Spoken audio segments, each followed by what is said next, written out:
Graça e paz da parte de nosso Senhor e Salvador Jesus Cristo. Amém? Nós vamos abrir nossa Bíblia hoje na Epístola de Paulo aos Gálatas, capítulo 2, e nós vamos ler apenas um versículo, versículo 20, Gálatas 2, 20.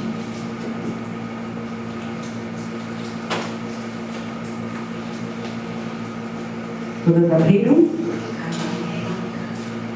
Diz assim a palavra do Senhor: Logo, já não sou eu quem vive, mas Cristo vive em mim. E esse viver que agora tenho na carne, vivo pela fé no Filho de Deus, que me amou e a si mesmo se entregou por mim. Amém? Amém. Vamos orar. Senhor nosso Deus e nosso Pai Celestial, vem falar ao nosso coração, vem ministrar a cada uma de nós, Senhor, essa palavra viva, que nós possamos ser profundamente impactados com aquilo que o Senhor deseja falar conosco no dia de hoje, e que nenhum tio, nenhuma vírgula se perca de tudo que o Senhor deseja ministrar aos nossos corações hoje, em nome de Jesus. Amém. Minhas irmãs, eu estava há pouco conversando com as irmãs aqui na igreja, Maria Ângela e Rosângela, dizendo que nunca foi tão difícil ser um servo do Deus vivo como nos dias de hoje. Misericórdia. E cada dia que passa a gente fica impactado com notícias que chocam, que deixam a gente num estado de perplexidade muito grande. Aquela coisa de 2 pesos e 2 medidas. As pessoas são de um jeito dentro das 4 paredes da igreja visível, e lá fora só a graça de Jesus, sobretudo no seio da família. E isso tem entristecido demais, porque cada dia que passa a gente toma conhecimento de coisas que machucam profundamente o nosso coração. E hoje eu queria chamar a atenção de vocês, que já têm um tempo de caminhada com o Senhor, para a necessidade de assumirmos de forma viva a nossa nova vida em Cristo. O versículo que nós lemos, Paulo faz a grande revelação acerca do que se operou nele e nos demais regenerados pelo Espírito Santo de Deus, assim como aconteceu conosco. Se verdadeiramente fomos regenerados pelo Espírito de Deus, nunca mais seremos as mesmas pessoas. Não tem como. E o texto lido, ele nos faz atentar para 3 afirmações do apóstolo. Primeiro, fui crucificado com Cristo. Segundo, assim, já não sou eu quem vive, mas Cristo que vive em mim. E a vida que agora vivo no corpo, vivo-a pela fé no Filho de Deus, que me amou e se entregou por mim. E se a gente transformasse essas 3 afirmações em 3 perguntas e fizéssemos essas perguntas para nós mesmas: fui crucificado com Cristo? Será que sou eu quem vive? Não sou eu mais que vivo, mas Cristo que vive em mim? A vida que agora vivo no corpo, será que vivo pela fé no Filho de Deus que me amou e se entregou por mim? É algo que nós precisamos responder a nós mesmos. A gente não está aqui para fazer, como é que eu posso dizer, auditoria espiritual na vida de ninguém. Cada um seja seu próprio auditor. Diante da presença do Senhor, que nós possamos nos examinar a nós mesmos e então seguir, segundo a vontade santa e soberana de Deus. Tem um pensamento atribuído a Charles Spurgeon, que era considerado o príncipe dos pregadores, e foi desse pensamento que eu tirei o título da mensagem de hoje. O pensamento dizia: sejamos Bíblias andando. E a mensagem de hoje é o desafio de sermos Bíblias andantes. E aqui a gente não está falando de ficar distribuindo versículos, cuspindo versículo bíblico à torto e à direito. Não. A gente está falando de um viver de acordo com a santa e soberana vontade de Deus. Se a gente ainda está aqui, a obra é para ser feita em nós. E essa obra é de santificação, porque se já fomos regeneradas pelo Espírito de Deus, se nascemos de novo da água e do Espírito, nós precisamos andar em novidade de vida. Como tem sido a sua vida de testemunho dentro da sua casa? E é uma palavra especial para as mulheres de Deus. Como tem sido isso dentro da sua casa, dentro do ambiente familiar? E eu repito, eu não estou dizendo para você ficar cuspindo versículo à torta e à direita. Não. Ninguém conhece mais a palavra do que o próprio adversário. Ele conhece de capa a capa, de Gênesis até o final de Apocalipse. E continua sendo o diabo. Então, conhecer e memorizar versículo não significa nada. Mas quanto desses versículos que são memorizados fazem a diferença na nossa vida pessoal e na vida daqueles que estão à nossa volta? Creio que o que Spurgeon tinha em mente era a essência do versículo citado no início, ou seja, termos a vida de Cristo pulsando em nós através de pensamentos e atos concretos de amor. Outro dia uma irmã precisou de ajuda de um membro da igreja, e esse membro da igreja disse: não vou, não posso. Como assim? Se você precisa de um socorro de madrugada, fazer como tinha um sobrinho da minha mãe, que dizia sempre, dizia a minha irmã, olha, se você precisar de alguma coisa para a tia Vani, você ligue para mim que em meia hora eu estou chegando. A última vez que ela pelejou, que ligou para ele chegou 7 dias depois. Necessidade tem pressa, né? Então que a gente possa buscar a presença de Deus e viver essa presença. O maior dos sermões é uma vida cheia de Deus, sobretudo fora das 4 paredes da igreja visível. É isso que eu tenho buscado de todo o coração. Ainda não cheguei lá, mas eu vou chegar, em nome de Jesus, né? Eu peço muito a Deus que o Senhor tenha misericórdia de mim, que o Senhor me ajude a ser fiel e não envergonhar o Evangelho, nem entristecer o Espírito Santo de Deus. Isso tem sido a minha oração, que já virou uma reza. Porque de tanto que eu repito, aquele que foi alcançado pela graça de Deus morreu para a velha vida e ressurgiu para andar em novidade de vida. A pergunta é: temos andado assim? A gente se enfurece com muita facilidade, se enraivece com muita facilidade, e isso não é só lá fora, não, dentro da comunidade. O Senhor nos resgatou do reino das trevas e nos transportou para o reino do Filho do seu amor. O céu para nós começa aqui, na perspectiva de um novo viver. Isso é fácil? Não. Não, porque é uma luta constante de carne contra espírito, espírito contra carne. Muitas vezes você amar o inimigo quando você está com vontade de quebrar a cara, não é fácil.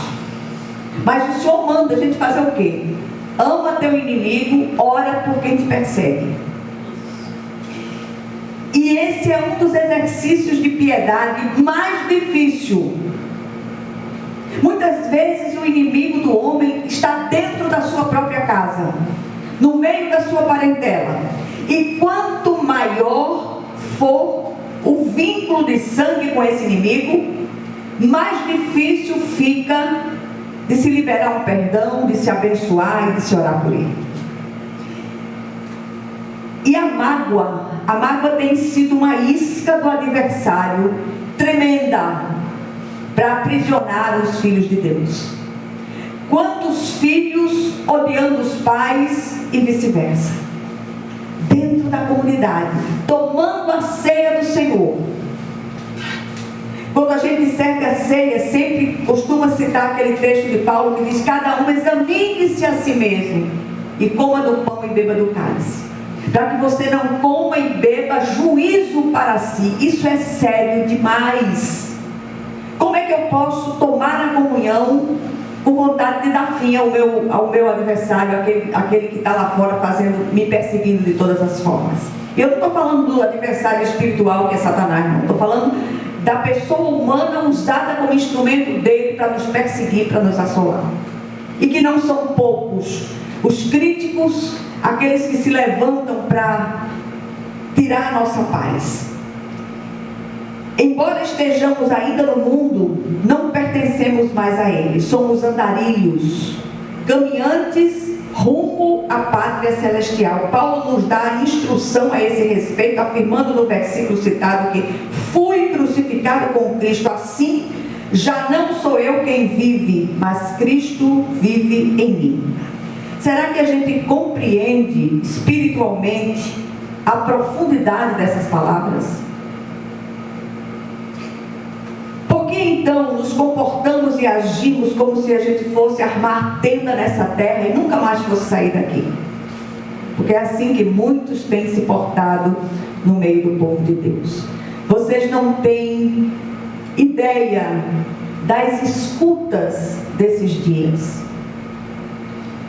Tem dias que eu digo: Senhor, brincadeira tem hora.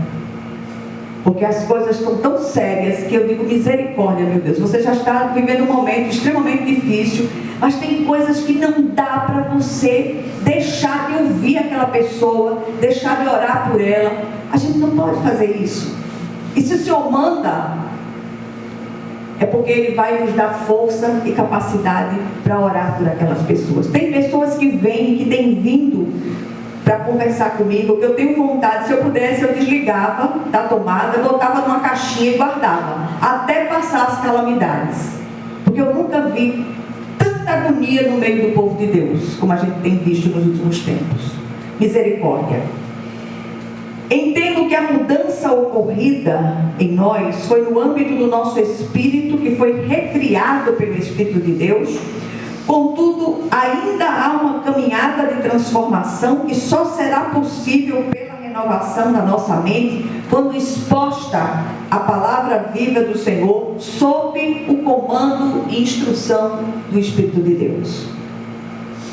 Este é um agir progressivo até chegarmos ao lar celestial. Estamos todas no mesmo barco, sendo instruídas e sendo santificadas do ponto de vista de Deus. E isso, o ser santo do ponto de vista de Deus, não significa impecabilidade. Não, porque a gente peca por pensamento, por palavra, por obras, por tudo. Mas é um deixar-se ministrar pelo Espírito Santo de Deus continuamente, em todas as situações vividas, dentro ou fora dos lares, dentro ou fora dos ambientes de trabalho. Essas situações todas servem como formões de Deus para esculpir em nós o caráter de Cristo. E é isso que tem acontecido. É a trilha da sabedoria do alto, tomada pela nova criatura, que possibilitará o novo andar. A salvação é instantânea, mas a santificação é um processo contínuo, eu repito, até deixarmos essa vida e partirmos para a eternidade. Só os verdadeiramente salvos pela graça anseiam por uma nova e abundante vida. E é isso que o Senhor está requerendo de nós. Aqueles que estão à nossa volta, que não nos conhecem, não sabem que somos cristãos ou cristãs, o que é que eles têm visto através de nós? É o desafio da gente ser Bíblias andantes. O apóstolo Paulo continua o seu ensino sobre essa questão tão complexa, dizendo: a vida que agora vivo no corpo, vivo-a pela fé no Filho de Deus, que me amou e se entregou por mim. O apóstolo Pedro, na sua primeira epístola, no mesmo espírito, afirma ainda a razão desse novo viver: para que no tempo que lhe resta, não viva mais para satisfazer os maus desejos humanos, mas sim para fazer a vontade de Deus. Deixa eu dizer uma coisa a vocês. Em muitos relacionamentos, principalmente aqueles mais estreitos, a gente tem que agir com determinadas pessoas, fazer para determinadas pessoas como para o Senhor e não para homens. E é o próprio Paulo que diz: tudo quanto fizerdes, fazei-o de todo o coração, como para o Senhor e não para homens. Muitas vezes as pessoas se queixam: não, mas eu fiz isso, fiz aquilo outro, essa pessoa me machuca, me maltrata e tal e tal. Você pode mudar essa realidade? Não. Então faça para o Senhor e não para essa pessoa. Cada vez, cada ato, cada palavra, cada gesto dirigido a essa pessoa, veja Cristo ali. Diga: Senhor, eu estou fazendo para ti. Então eu vou fazer o meu melhor. E essa deveria ser a verdadeira motivação de tudo quanto fizermos. Mas será que sinceramente tem sido? Eu acho que não. Do contrário, não haveria tanta cobrança e tanta agonia no meio do povo de Deus. O que é que a gente aprende aqui rapidamente? Primeiro, isto será eficazmente possibilitado aos que verdadeiramente foram regenerados pelo Espírito eterno do Deus vivo. E é o autor de Hebreus que nos esclarece a esse respeito. Ele diz: o sangue de Cristo, que pelo Espírito eterno se ofereceu de forma imaculada a Deus, purificará a nossa consciência de atos que levam à morte, de modo que sirvamos ao Deus vivo. Em segundo e último lugar, a maior evidência de uma real regeneração é um viver consagrado ao Senhor, que em tudo possa glorificá-lo. Será que tudo que nós temos feito, temos glorificado ao Senhor por meio dessas ações? Andemos em novidade de vida, só crucificados e redivivos com Cristo, seremos verdadeiramente Bíblias andantes. E a gente chegou o tempo em que não dá para se pregar muito com palavras. A gente precisa ser as Bíblias que muitas pessoas vão ter acesso lá fora, ou as únicas Bíblias que algumas pessoas vão ter acesso lá fora. Que o Senhor, Ele aplique essa porção da palavra aos corações de vocês, em nome de Jesus. Amém. Vamos orar umas pelas outras.